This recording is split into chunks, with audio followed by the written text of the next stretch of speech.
Chenren penj laktar achiel kachiel kokalo Ramogi TV kawa wacho ni ngima en mwandu. Wang'io kansa mamako dhood, nyodo kata cervical cancer. Wayudo ni thothne omako mine mantiere pinjewa mag Afrika kata pinje mapod dongore. Ka daktari ne pimiwa nonro olero kacha ni kapo nono ni ofwenye e seche machon to nitiere giminyalo tim. Kata kamano thothne ranyisi nyalo budho kata ok nyalo neno ranyisi kuom higni manyalo dhi 10 kata 20 kapok ineno ranyisi moro amora. Daktari kane pok wadhi e yueyo ni temo pimonwa penj kata test minyalo tim mondo mi opog kind tuo mar cervical cancer kod tuoche mamoko ma thoro mako joma mine.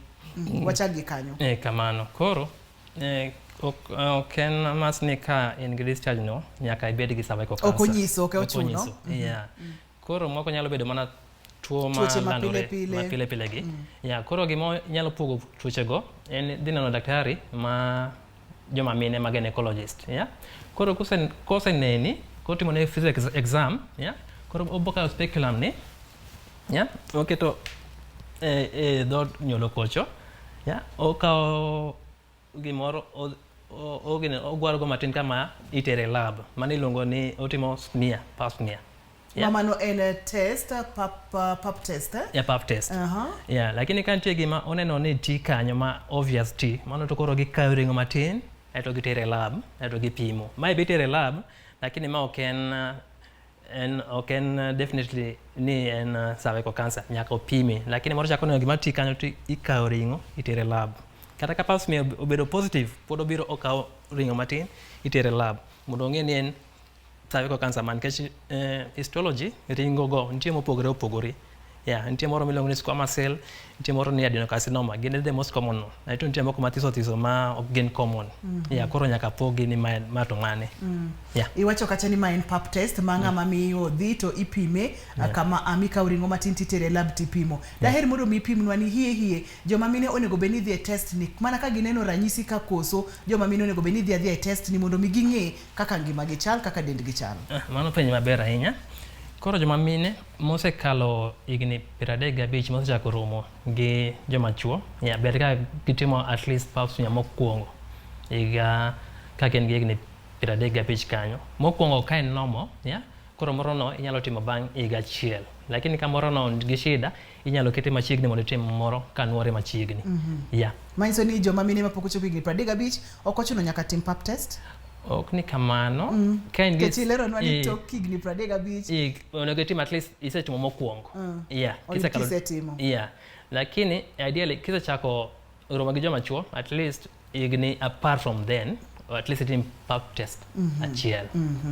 Ilero nwa kacha ni kidienje mopogore opogore nitiere mar tuoni mar cervical cancer. To hie kidieny kata type ma common ahinya mamako mine en mane? Ahinya gwenge mag Afrika? Mang'eny manenore e Afrika en miluongo ni squamous cell carcinoma. En e most common one. Aeto nitie moro miluongo ni adenocarcinoma. Gibe gitie, lakini nitie moko mathiso thiso manere to gin very rare. Mako iluongo ni small cell, lymphoma, ang'o. Lakini ma common en squamous cell carcinoma gi adenocarcinoma. Erokamano nya. Nilero nwa kacha ni kosetim test to koro test kata results bro duogo mabiro nyiso ni nyalo bedo ni en ranyisi mar cancer to kata gin tuoche mamoko. Gi lakseche gi to wawere kod tuoche mamoko wakech maino e cancer ma wawuoyeni. Kapo nono ni ng'ato oneno ochopo ranyisi mane miwacho ni koro orachi mogik, nikech ipimonwaga pile pile ni cancer nitiere kod stage 1, stage 2, stage 3 kod stage 4. Keterua kata wuothe kodwa wuodhni mar cancer ni stage 1 nyaka stage 4, daktari kiye. Kamano. Koro ka daktari ma mineno koseneni, obori kuom oncologist mago jo mano koro un gini. Daktache ma thiedho cancer. Koro wan ka gibiro irwa, watimo gimoro wadonge ni en stage mane. Koro gima watimo ne jatuo, wago picha, nitie picha miluongo ni scan mar kori. Nitie moro miluongo ni MRI, gipogore matin.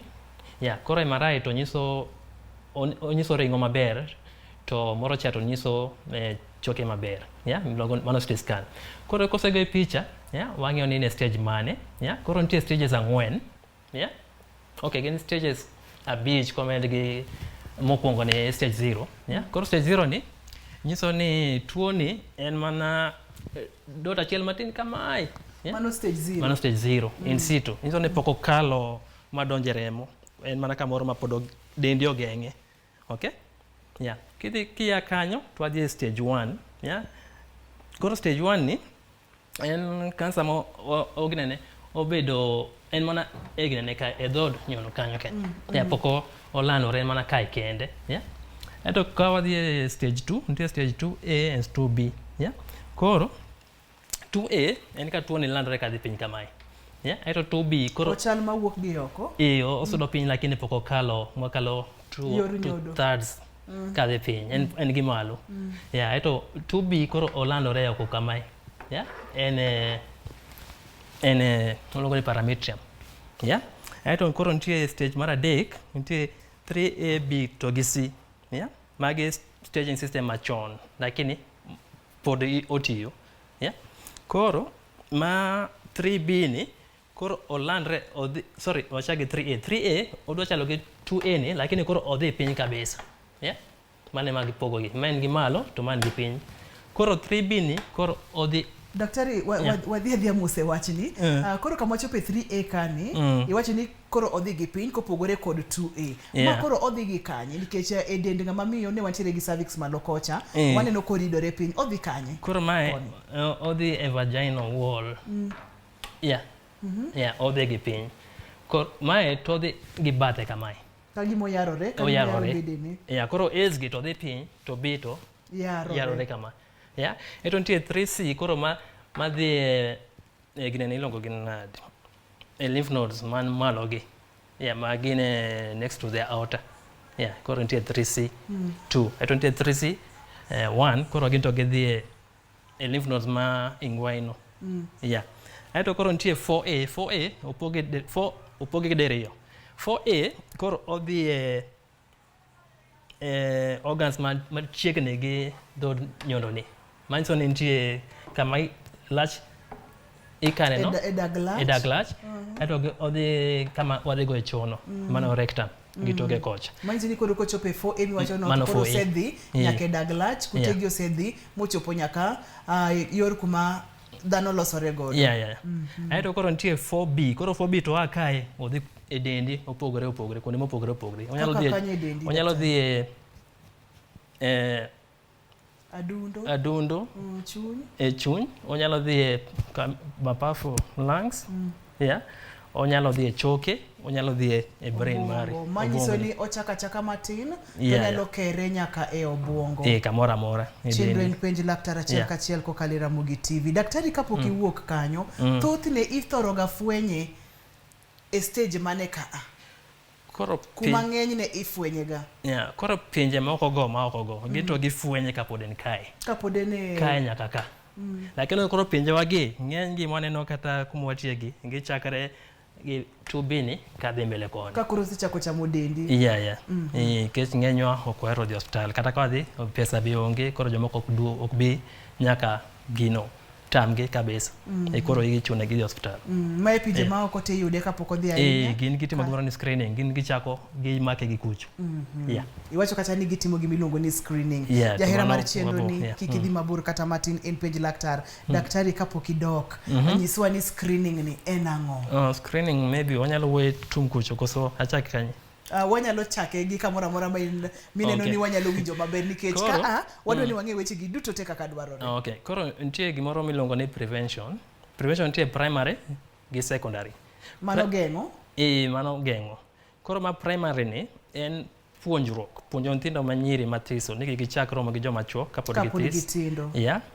Aeto kendo mano inyalo puonji kaka inyalo geng'o tuo no. Aeto moro no kendo ilongo ni vaccination. Mano primary prevention. Nitie sindan michuoyi kapod tin joma pok ochako romo gi joma chuo between 10 and 12 years. Yeah. Aeto secondary prevention kore ma screening no bire. Screening manisha ni ka isechopo higni 35 at least itimo the first pap smear. Yeah. Aeto from there iendelea kantie shida to mia moro biro machiegni, lakini kantie shida inyalo kawo ringo odhi opim mondo ong'e kama ben kansa koso ken kansa. Yeah, mano secondary prevention. Yeah, koro kofwenye to koro thieth chako.